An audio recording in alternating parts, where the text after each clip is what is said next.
Opäť sa snažím troška krátiť tie videá, aby to nebolo až tak náročné na upload. Zapneme baterku. Tak.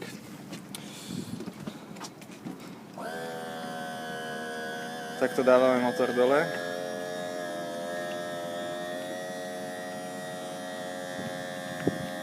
Je to troška pomalé, ale to nevadí. No. Tento druhý motor je pomocný motor, tzv. Auxiliár motor. V prípade toho, že tento veľký zlyhá, tu máme tento druhý, aby sme sa nejako dostali do prístavu.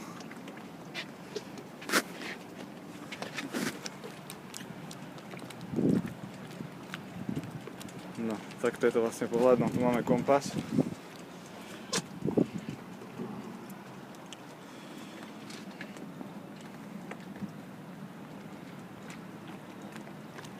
Nespočetné množstvo lodí.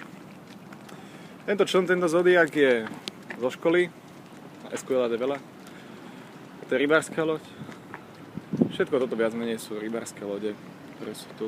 Potom sú tu plachetnice.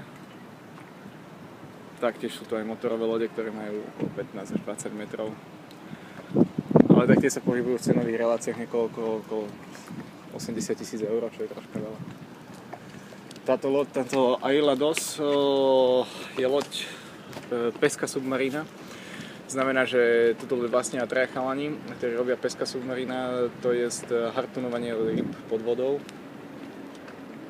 Celkom sa im darí, každý deň ich tu vidím, keď som tu, vždy donesú zaujímavý úlovok.